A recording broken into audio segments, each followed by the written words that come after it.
Hello बच्चों, केम छो? जय स्वामीनारायण। આપણે ગયા લેક્ચરની અંદર કક્ષકોના આકાર વિશે ભણી ગયા। આપણા જોડે 4 કક્ષકો એસ, પી, ડી અને એફ। એસ કક્ષકનો આકાર ગોળાકાર, પી કક્ષકનો ડંબેલાકાર, ડી કક્ષક ડબલ ડંબેલ અને એફ કક્ષક ત્રિપલ ડંબેલ આકારની હતી। હવે આજે જે આપણે અભ્યાસ કરવાનો છે એ કક્ષકોની ઉર્જા વિશે। તો વિદ્યાર્થી મિત્રો, આજનું લેક્ચર એટલું બધું અગત્યનું છે કે જે તમારા ઇનઓર્ગેનિકના બધા જ કોન્સેપ્ટ, બધા ચેપ્ટરના અહીંયા ક્લિયર થઈ જશે। જો આજનો વિડીયો લેક્ચર તમે નહીં ભરો, નહીં જુઓ, તો સમજી લો કે તમારું ઇનઓર્ગેનિક કેમિસ્ટ્રી અધૂરું રહ્યું। કારણ કે કોઈ પણ પ્રક્રિયા હોય કે બીજા કોઈ પણ કક્ષકના આકાર વિશે ભણવું હોય, એના સંકરણ વિશે ભણવું હોય, તો તેના માટે કક્ષકોની ઉર્જાનો ક્રમ તમને આવડવો જોઈએ। તો આપણે અહીં કક્ષકોના ઉર્જા વિશે ભણીશું આજે। તો કક્ષકોની ઉર્જા ભણતા પહેલા આપણે ક્વોન્ટમ આંકમાં થોડું રિવિઝન કરી લઈએ। યાદ છે, પહેલો ક્વોન્ટમ આંક મુખ્ય ક્વોન્ટમ આંક હતો। તો મુખ્ય ક્વોન્ટમ આંક આ આપણું પરમાણુનું શું છે? કેન્દ્ર છે। મુખ્ય ક્વોન્ટમ આંકને આપણે n બરાબર 1 વડે દર્શાવેલું। તો આ n બરાબર 2, આ n બરાબર 3, આ n બરાબર 4। કક્ષકોનો ક્રમ એ જ પરમાણુમાં રહેલા ઇલેક્ટ્રોનનો શું સૂચવશે? મુખ્ય ક્વોન્ટમ આંક સૂચવે। મુખ્ય ક્વોન્ટમ આંક પછી આપણે ગૌણ ક્વોન્ટમ આંક ભણેલા। ગૌણ ક્વોન્ટમ આંક માટે સૂત્ર હતું L બરાબર 0 થી n-1 હતું। તો અહીં એ પણ જોયું હતું કે L બરાબર 0 કિંમત મળે 1, 2, 3। તો તેના માટે કક્ષકો કયા પ્રકારની હતી? એસ, પી, ડી અને એફ પ્રકારની હતી। તો પહેલા કોષની અંદર 1s કક્ષક હોય છે। પહેલા કોષમાં માત્ર કઈ કક્ષક? 1s। બીજા કોષની અંદર એટલે કક્ષામાં 2s અને 2p હોય। કેવી રીતે? તો n બરાબર 2 મૂકી દે અહીંયા, તો 0 અને 1 કિંમત આવશે। 0 માટે s, 1 માટે p। n બરાબર 3 હોય તો 3s, 3p અને 3d હોય। કારણ કે અહીંયા 3 મૂક્યા તો 0 થી 2 એટલે a 0 1 2 એટલે s p d। અને n બરાબર 4 હોય તો 4s, 4p, 4d અને 4f કક્ષક હોય। આટલું ભણી ગયા। બીજું તમે એ પણ શીખી ગયા મુખ્ય ક્વોન્ટમ આંકમાં કોષમાં કેટલા ઇલેક્ટ્રોન રહી શકે। તો કોઈ પણ કક્ષા કે કોષમાં ઇલેક્ટ્રોનની સંખ્યા કેટલી હોય? 2n² જેટલી હોય। કેટલી હોય? 2n²। તો પહેલા કોષમાં n બરાબર 1 મૂકીએ, 1 નો વર્ગ × 2। તો અહીંયા કેટલા ઇલેક્ટ્રોન રહેશે? તો ઇલેક્ટ્રોનની સંખ્યા અહીંયા મળશે 2 ઇલેક્ટ્રોન। હવે n બરાબર 2 મૂકો તો 2 નો વર્ગ 4, 4 × 2 તો 8 ઇલેક્ટ્રોન રહી શકે। 3 મૂકે તો 3 નો વર્ગ 9, 9 × 2 18 ઇલેક્ટ્રોન આમાં રહેશે। અને 4 નો વર્ગ 16, 16 દુ 32 તો આમાં 32 ઇલેક્ટ્રોન રહી શકે। ઓકે, તો આટલું આપણે ભણી ગયા ક્વોન્ટમ આંકમાં। આ જ વસ્તુ ખાસ અગત્યનું છે। તો આપણે સૌથી પહેલું સ્ટાર્ટ કરીએ હાઇડ્રોજનથી। તો હાઇડ્રોજન પરમાણુમાં માત્ર એક જ ઇલેક્ટ્રોન હોય છે। તો હાઇડ્રોજન પરમાણુમાં રહેલા ઇલેક્ટ્રોનનો ઉર્જાક્રમ શું થાય? હાઇડ્રોજન પરમાણુમાં રહેલા ઇલેક્ટ્રોનનો ઉર્જાક્રમ શું થાય? તો તમે જાણો છો કે કેન્દ્રની નજીક હોય તો આકર્ષણ બળ વધુ હોય। અને શીખવાડી મુખ્ય ક્વોન્ટમ આંકમાં જેમ n ની કિંમત વધતી જાય, અંતર વધતું જાય, આકર્ષણ બળ ઘટતું જાય અને ઉર્જાનું મૂલ્ય વધતું જાય। એટલે સૌથી ઓછી ઉર્જા 1s કક્ષકની હોય। માટે આપણે કક્ષકનો ઉર્જાક્રમ લખીએ હાઇડ્રોજન માટે તો 1s લેસ ધેન, હવે બીજા નંબરે કોણ આવે 2s, 2s બરાબર 2p લેસ ધેન, પછી કયો ક્વોન્ટમાંક ત્રીજો તો 3s બરાબર 3p બરાબર 3d લેસ ધેન, આગળ વધીએ તો 4s બરાબર 4p બરાબર 4d બરાબર 4f લેસ ધેન, આ રીતે આગળ વધે. તો આ ક્રમ એ હાઇડ્રોજન પરમાણુમાં રહેલા ઇલેક્ટ્રોનનો ઉર્જાક્રમ છે. તો હાઇડ્રોજનમાં કેટલો ઇલેક્ટ્રોન? એક જ ઇલેક્ટ્રોન. એટલે આની ઉપરથી આપણે એમ પણ કહી શકીએ કે એક ઇલેક્ટ્રોન ધરાવતી સિસ્ટમ માટે અથવા પ્રણાલી માટે, જેમ કે He+ માટે, Li2+ માટે આ રીતે ઉર્જાક્રમ બને. કેટલા ઇલેક્ટ્રોન હોવો જોઈએ? એક જ. તો એક ઇલેક્ટ્રોન ધરાવતી સિસ્ટમ માટેનો ઉર્જાક્રમ 1s લેસ ધેન 2s બરાબર 2p લેસ ધેન 3s બરાબર 3p બરાબર 3d બરાબર 4s બરાબર 4p બરાબર 4d. તો આવું કેમ બન્યું? કારણ કે હાઇડ્રોજન પરમાણુમાં એક જ ઇલેક્ટ્રોન છે, માટે હાઇડ્રોજન પરમાણુનો ઇલેક્ટ્રોન જે છે તે ઇલેક્ટ્રોન હાઇડ્રોજન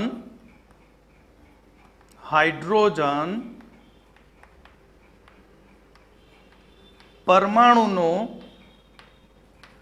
ઇલેક્ટ્રોન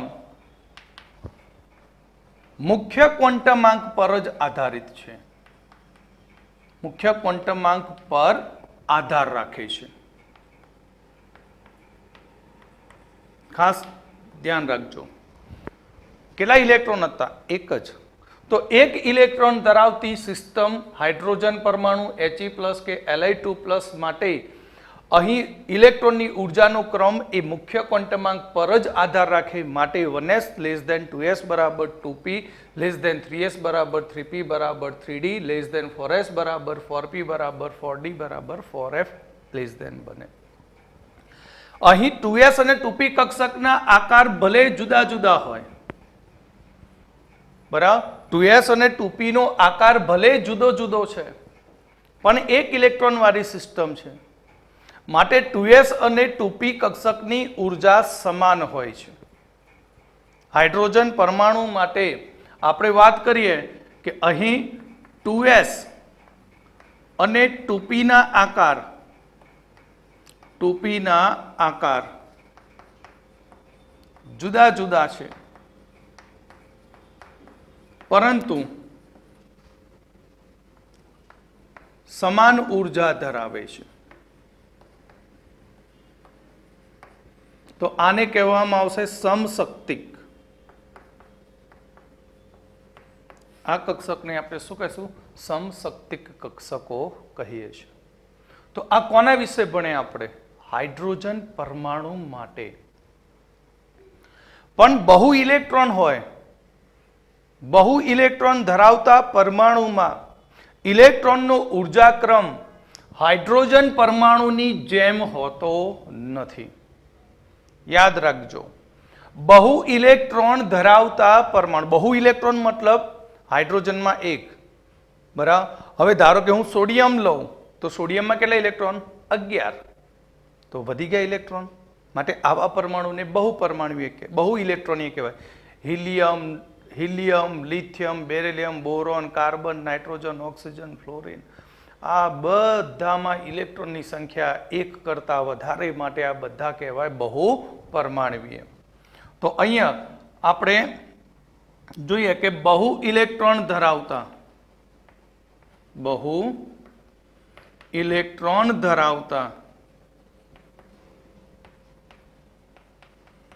પરમાણુમાં ઇલેક્ટ્રોનની ઉર્જા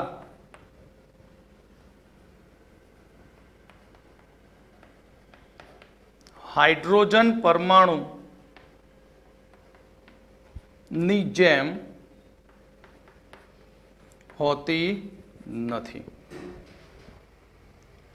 એટલે કે બહુ ઇલેક્ટ્રોન ધરાવતા પરમાણુના ઇલેક્ટ્રોનની ઉર્જા એ મુખ્ય ક્વોન્ટમાંક ઉપર આધાર રાખતી નથી. બહુ ઇલેક્ટ્રોન ધરાવતા પરમાણુના ઇલેક્ટ્રોનની ઉર્જા એ ગૌણ ક્વોન્ટમાંક ઉપર આધાર રાખે છે. કોના ઉપર આધાર રાખશે? ગૌણ ક્વોન્ટમાંક ઉપર આધાર રાખે.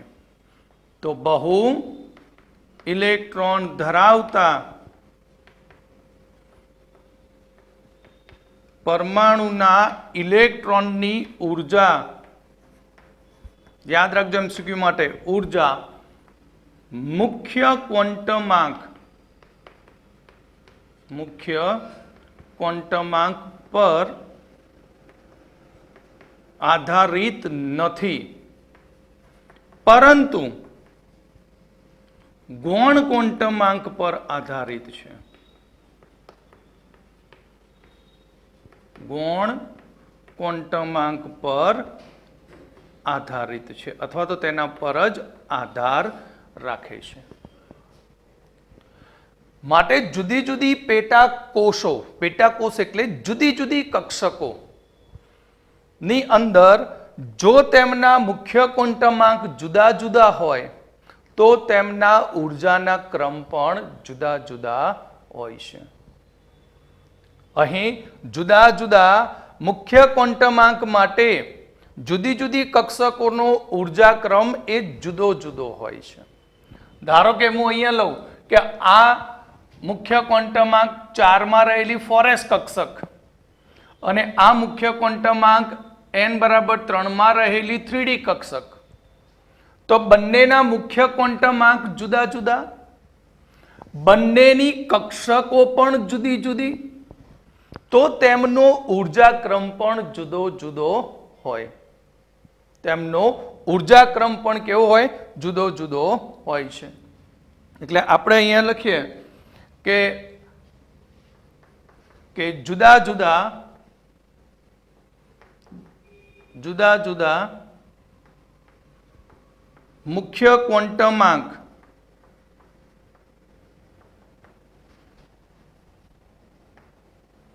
ધરાવતી પેટાકોષના ઉર્જાક્રમ બદલાય છે અથવા તો અલગ અલગ હોય. પણ આ સિસ્ટમ કોના માટે? બહુ ઇલેક્ટ્રોન. 1 electron finish. હવે જે ભણવાનું છે બહુ ઇલેક્ટ્રોન. ધારો કે મેં આ બંને લીધી તો આ બંનેમાં ઉર્જાક્રમ કોનો વધારે હશે? તો 4s લેસ ધેન 3d નો. તો આવું કેમ હશે તે આગળ આપણે જોઈશું. ક્લિયર? આટલું સુધી કમ્પ્લીટ. હવે ખાસ અગત્યનું શરૂ થશે કે કેમ ઉર્જાક્રમો બદલાય છે. ઓકે,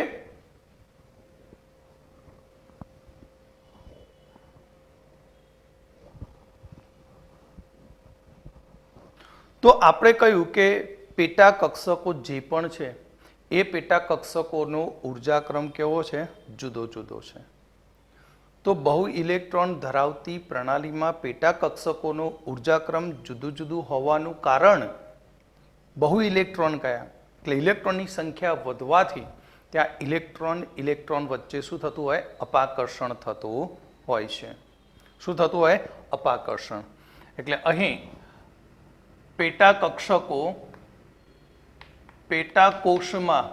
પેટાકોષોનો ઉર્જાક્રમ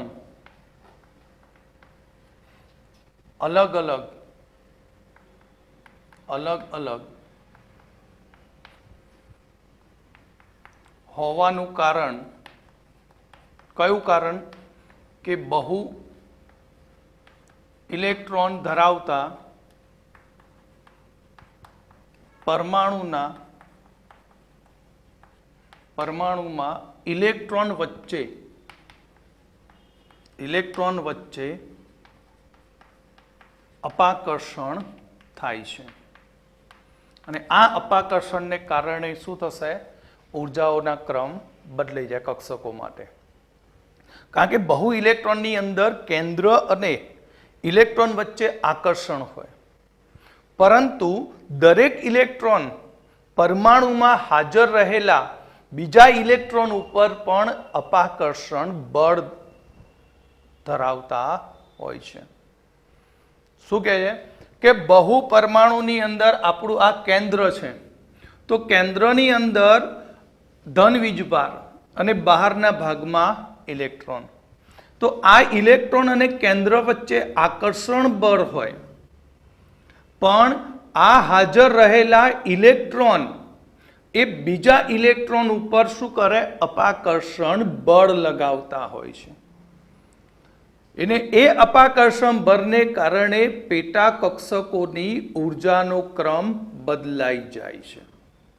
એટલે 2s ના ઇલેક્ટ્રોન કેન્દ્ર ઉપર આકર્ષણ કરે, પણ 1s ના ઇલેક્ટ્રોન કેન્દ્ર પર આકર્ષણ કરે, પણ આ જ 1s ના ઇલેક્ટ્રોન એ 2s માં આવતા ઇલેક્ટ્રોન ઉપર અપાકર્ષણ પણ કરતા હોય છે, જેના કારણે ઉર્જાક્રમ બદલાય છે.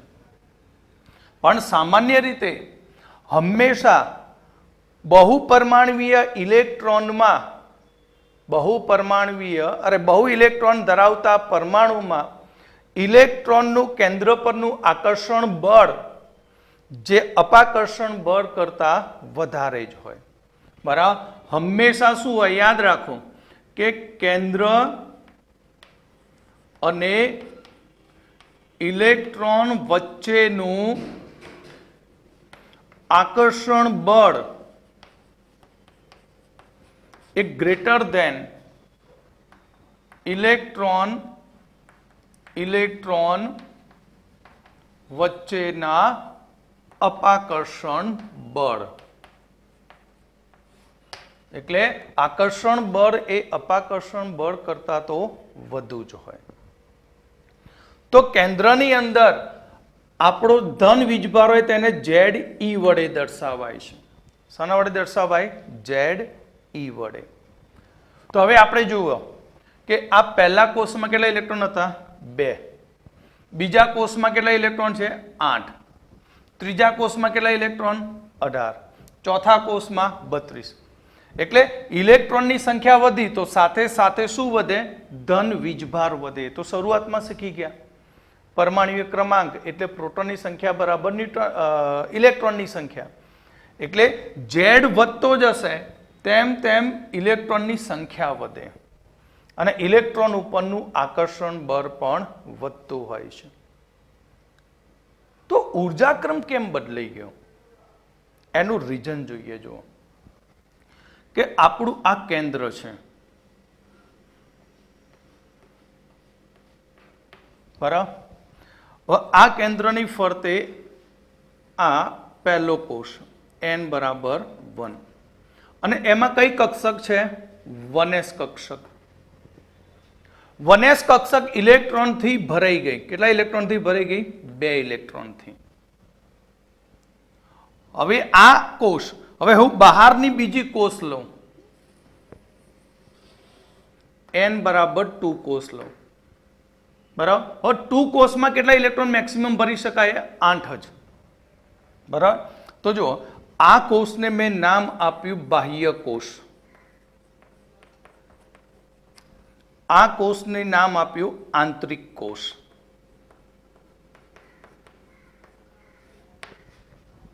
ક્લિયર? આંતરિક કોષ ઇલેક્ટ્રોનથી પૂરેપૂરો ભરાઈ ગયો. એમાં 2 જ ઇલેક્ટ્રોન ભરાય એટલે સંપૂર્ણ થયો. હવે હું અહીંયા બાહ્ય કોષ ઉપર ઇલેક્ટ્રોન મૂકવાની શરૂઆત કરું.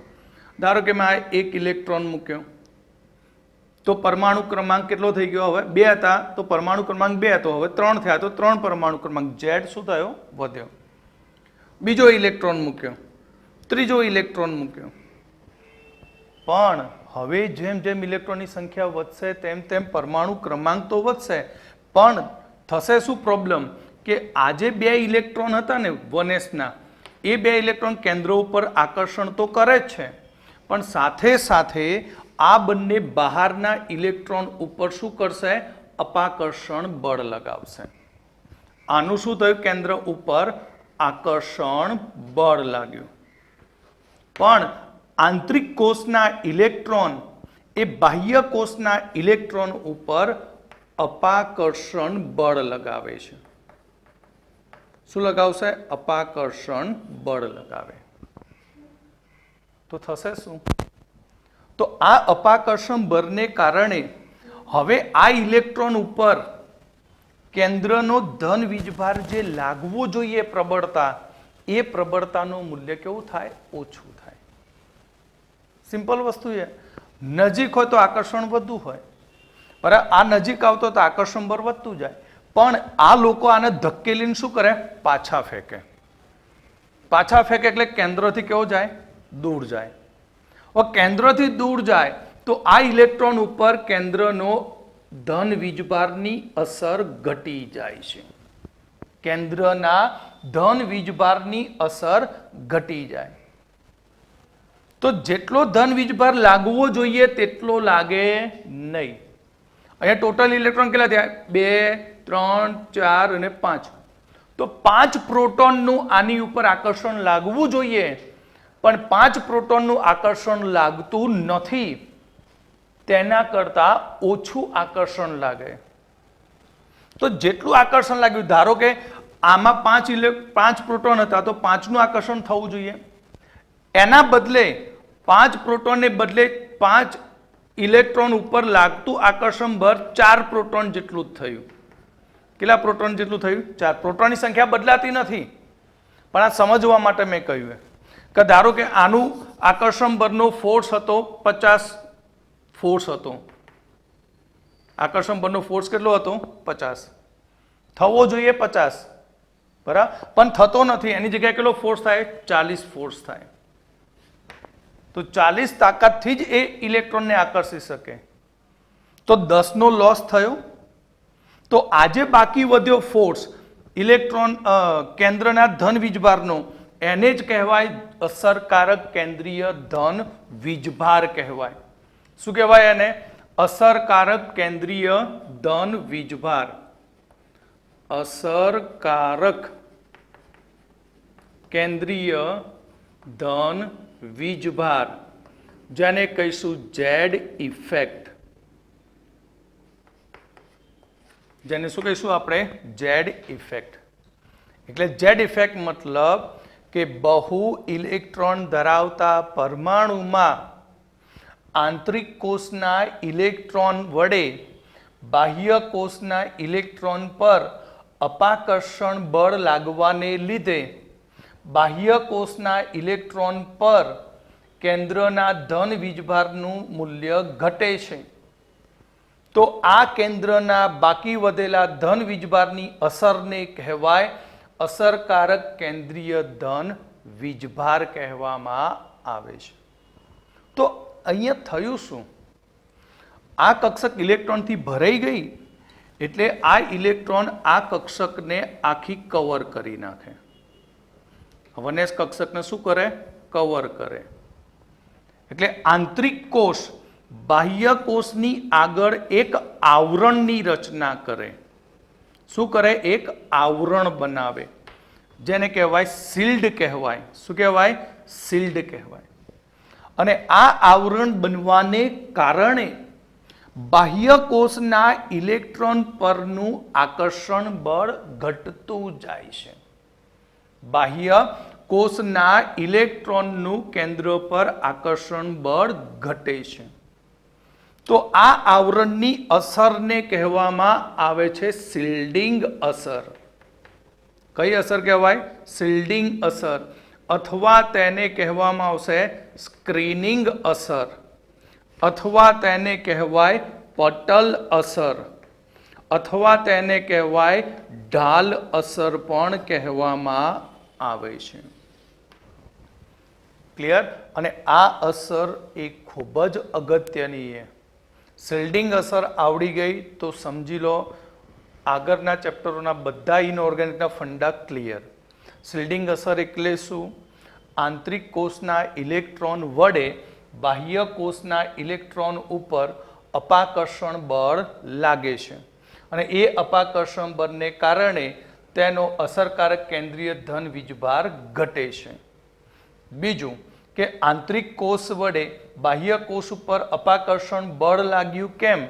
કારણ કે આંતરિક કોષ વડે બાહ્ય કોષની આગળના ભાગમાં અંદરના ભાગમાં આ રીતે એક ઇલેક્ટ્રોનનું શિલ્ડ રચાતું હોય છે. શિલ્ડ એટલે વાદળ રચાતું હોય છે અને એ વાદળને કારણે બાહ્ય કોષ ઉપર ઇલેક્ટ્રોનનું આકર્ષણ બળ ઓછું થાય.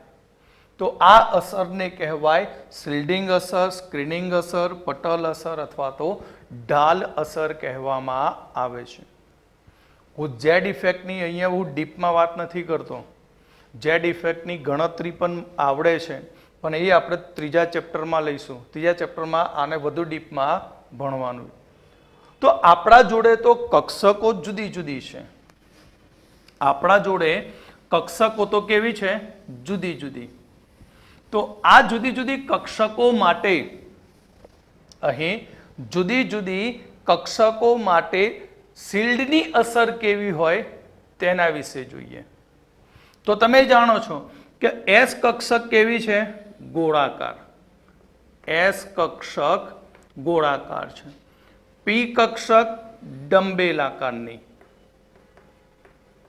ડી કક્ષક ડબલ ડંબેલ આકારની અને એફ કક્ષક આ રીતે ટ્રિપલ ડંબેલ આકારની હોય. ઓકે. તો જે ગોળાકાર કક્ષક છે તો કેન્દ્ર તો ગોળાકાર છે. તો ગોળાકાર હોવાથી એસ કક્ષક કેન્દ્રની ફરતે ઘેરાયેલી હોય. પી કક્ષક એ ડંબેલ આકારની, એ કોઈ દિશાએથી આવતી હોય. એ શું થશે? કોઈ ચોક્કસ દિશાથી આવતી હોય. બરાબર? આ દિશાથી આવે, આ દિશાથી આવે, સપોઝ કે આ દિશાથી આવે. એટલે કે કેન્દ્રને કોણ કવર કરે? કેન્દ્રને મેક્સિમમ કવર કરે એસ કક્ષક. એટલે કે એસ કક્ષકનું શિલ્ડિંગ એ પી કક્ષક કરતા વધારે હોય. શિલ્ડિંગ અસર, અરે શિલ્ડિંગ કોનું વધારે હોય? શિલ્ડ તો સૌથી વધુ શિલ્ડ હોય એસ કક્ષકનું. ક્લિયર? પછી એસ કક્ષક કરતા પી કક્ષકનું શિલ્ડિંગ ઓછું, પી કક્ષક કરતા ડી કક્ષકનું શિલ્ડિંગ વધારે. આ ક્રમ યાદ રાખજો. કેમ? કારણ કે આ તો ડબલ ડંબેલ થઈ. એટલે એસ કરતા પી કરતા ડી નું કદ થોડું મોટું થયું. એટલે શિલ્ડિંગ અસર પી ની વધારે હોય. પી કક્ષકમાં રહેલા ઇલેક્ટ્રોનની શિલ્ડ અસર બહારની ડી કક્ષકમાં રહેલા ઇલેક્ટ્રોન કરતા વધુ હોય છે. ડી કક્ષકના ઇલેક્ટ્રોનની શિલ્ડ અસર એફ કક્ષકના બાહ્ય કોષમાં રહેલા ઇલેક્ટ્રોન કરતા વધારે હોય છે. ક્લિયર? આ થયો શિલ્ડિંગ અસરનો વધવાનો ક્રમ. બરાબર? આ શિલ્ડિંગ અસરનો ક્રમ થયો. શિલ્ડની અસરનો ક્રમ છે આ. ઓકે? ક્લિયર? તો જેમ શિલ્ડ વધુ હોય, હવે આ એસ કક્ષક છે, હવે આ એસ કક્ષક બહારના ઇલેક્ટ્રોનને આના ઇલેક્ટ્રોન અંદર આકર્ષવા ન દે તો આના ઇલેક્ટ્રોનનું આકર્ષણ કેવું હોય? કેન્દ્ર ઉપર ખૂબ જ વધી જાય. બીજા શબ્દોમાં કહીએ કે એસ કક્ષક ગોળાકાર છે. ગોળાકાર હોવાથી તે કેન્દ્ર ઉપર ઘણા લાંબા સમય સુધી તે સમય વિતાવી શકે. એસ કક્ષક ગોળાકાર અદિશ છે. એટલે એસ કક્ષક લાંબા સમય સુધી કેન્દ્ર ઉપર સમય વિતાવી શકે. માટે એસ કક્ષકનું કેન્દ્ર પર આકર્ષણ બળ વધુ હોય.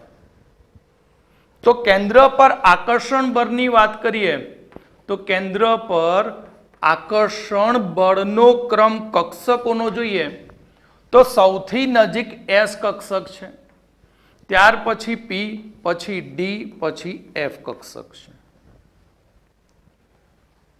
અને આકર્ષણ સાથે ઉર્જાનો સંબંધ વ્યસ્ત સંબંધ છે. આકર્ષણ સાથે ઉર્જાનો સંબંધ કેવો છે? વ્યસ્ત સંબંધ છે. એટલે જેમ આકર્ષણ બળ વધતું હોય તે કક્ષકની ઉર્જા ઓછી હોય. આકર્ષણ બળ વધતું હોય તો તે કક્ષકની ઉર્જા ઓછી હોય. તો આપણે કક્ષકનો ઉર્જાક્રમ જોઈએ તો કક્ષકનો ઉર્જાક્રમ જોઈએ તો S less than P less than D less than F. કદની રીતે વાત કરીએ તો સૌથી મોટું કદ F, પછી D, પછી P, પછી S. માટે જેનું કદ નાનું હોય તેની શિલ્ડ સૌથી વધારે થાય. કેન્દ્રને કવર કેવું કરે? વધારે કરે. અને જેટલું કેન્દ્રને વધારે કવર કરે તેટલી કક્ષક કેન્દ્ર પર વધુ સમય વિતાવે અને વધુ સમય વિતાવે તો તેનું આકર્ષણ કેન્દ્ર ઉપર કેવું હોય? એના ઇલેક્ટ્રોનનું વધુ હોય. એટલે S greater than P greater than D greater than F.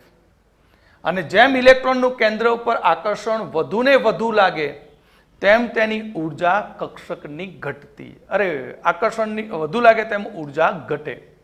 માટે સૌથી ઓછી ઉર્જા S કક્ષકની, તેનાથી વધુ ઉર્જા P કક્ષકની, તેનાથી વધુ ઉર્જા D કક્ષકની, સૌથી વધુ ઉર્જા F કક્ષકની હોય છે. ક્લિયર? તો આપણે આ ચાર મુખ્ય ક્વોન્ટમાંકમાં રહેલી કેટલી કક્ષકો? 4. કઈ 4? 4s, 4p, 4d અને 4f. તો ચારે માટે ક્વોન્ટમાંક સરખો છે. તો હાઇડ્રોજન માટે તો ચારેયની ઉર્જા કેવી હતી?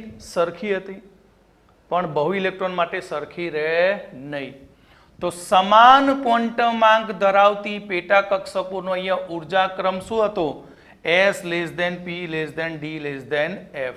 એટલે સૌથી ઓછી ઉર્જા 4s, તેનાથી વધુ ઉર્જા 4p, તેનાથી વધુ ઉર્જા 4d, તેનાથી વધુ ઉર્જા 4f કક્ષકની હોય. ક્લિયર? એટલે અહીંયા સૌથી અગત્યનો ભાગ હતો બહુ ઇલેક્ટ્રોન ધરાવતા પરમાણુના કક્ષકોની ઉર્જાનો ક્રમ. અને એ ઉર્જાક્રમ કેમ બદલાય છે?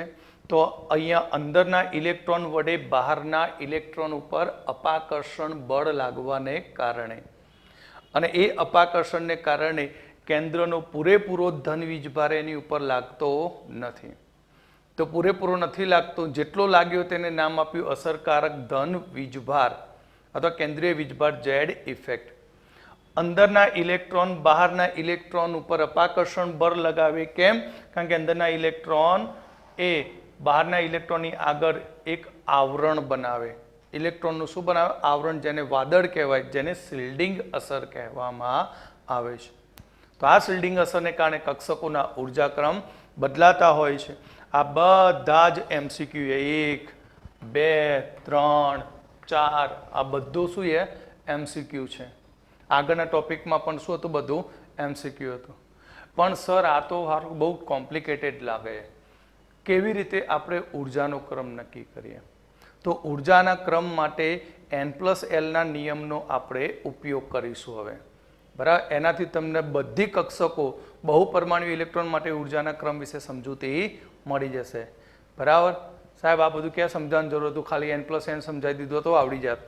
પણ આ વારે ઘડીએ આ ટોપિકો ચેપ્ટરોમાં આગળ આવશે. શિલ્ડિંગ અસર ગમે ત્યાં ઘૂસી જશે.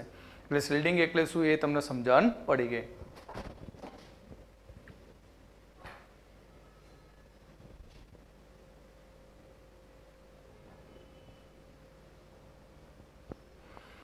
હવે બહુ ઇલેક્ટ્રોન ધરાવતા પરમાણુમાં કક્ષકોનો ઉર્જાક્રમ આપણે નક્કી કરીશું N+L ના નિયમ પરથી.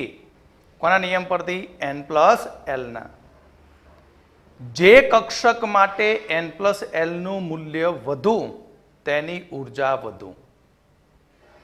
જે કક્ષક માટે N+L નું મૂલ્ય વધુ તેની ઉર્જા વધુ. બીજું એવું બને કે ક્યારેક કક્ષકો માટે N+L નો સરવાળો સમાન થતો હોય. N+L નો સરવાળો કેવો થાય? સમાન થાય. ત્યારે કોની ઉર્જા વધુ ગણવી? તો જેનો મુખ્ય ક્વોન્ટમાંક વધુ હોય તેની ઉર્જા વધુ ગણવી. તો આપણે અહીંયા કક્ષકોનો થોડોક ઉર્જાક્રમ વિશે જોઈએ તો સૌથી પહેલું આપણે કક્ષક લઈએ.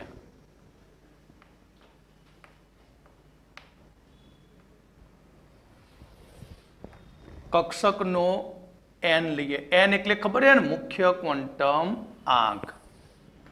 અને બીજો લઈએ કક્ષકનો l. l એટલે ગૌણ ક્વોન્ટમ આંક. અને પછી તેમના n પ્લસ l નો શું કરી દઈએ? સરવાળો કરીએ.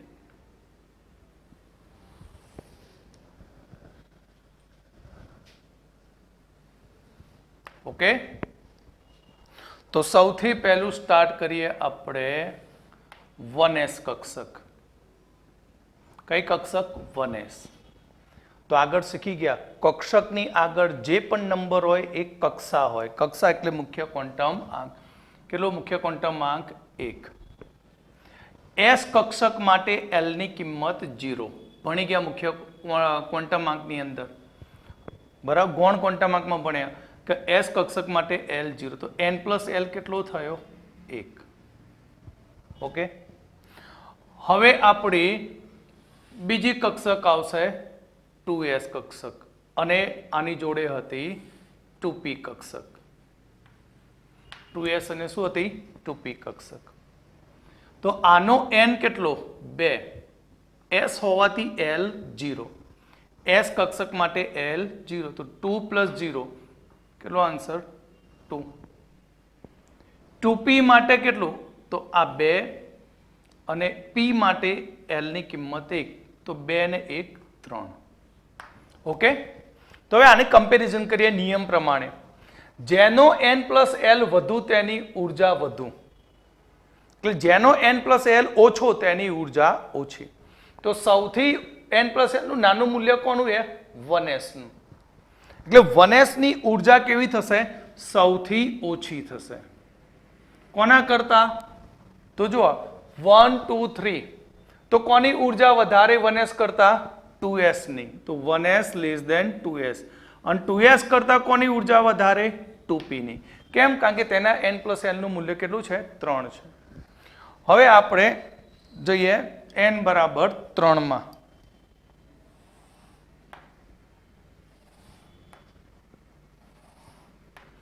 તો n બરાબર 3 ની વાત કરીએ તો અહીંયા 3s 3p અને 3d. 3s કક્ષક માટે n કેટલો છે? તો 3. s ની કિંમત કેટલી? l માટે 0. તો આન્સર આવ્યો 3. અહીંયા 3. તો p માટે l કેટલો છે? 1. 3 ને 1 4. હવે અહીંયા જોઈએ તો 3.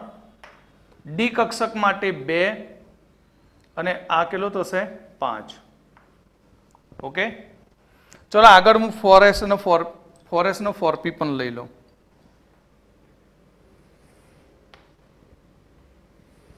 કે તમને સમજણ પડી જાય. ચલો 4s અને આ 4p. તો n બરાબર 4 0 4 1. ઓકે,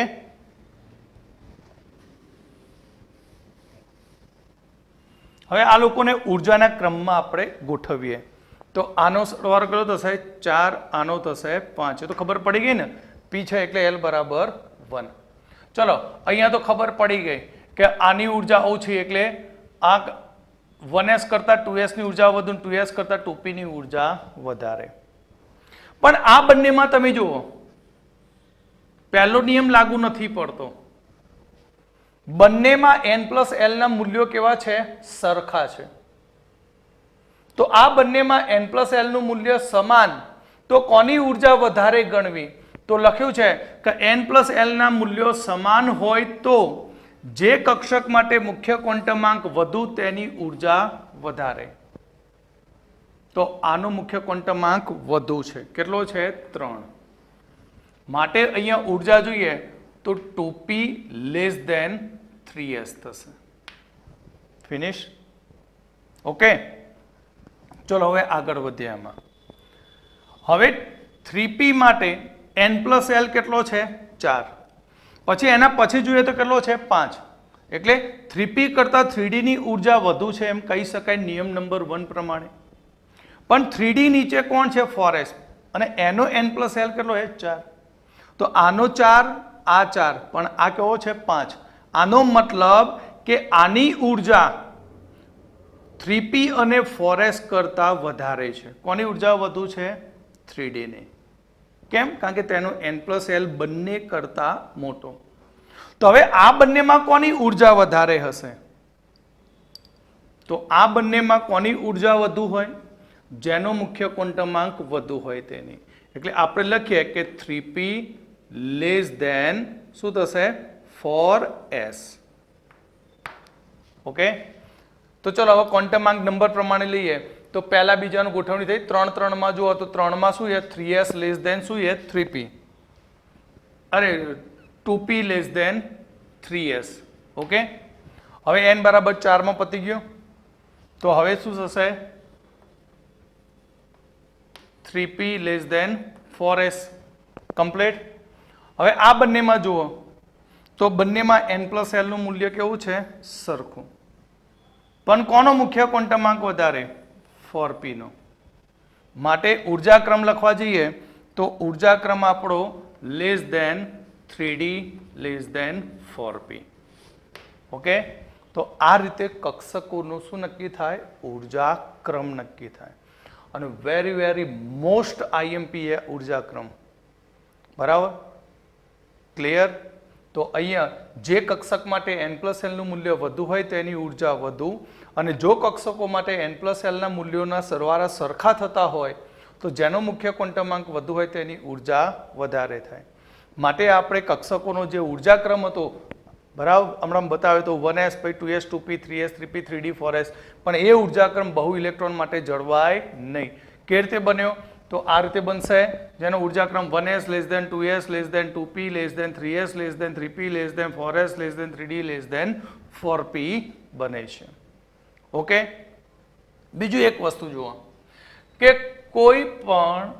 કોઈ સમાન પેટા કોષમાં કક્ષકની ઉર્જા પરમાણ્વીય ક્રમાંક વધવાની સાથે વધતી જાય.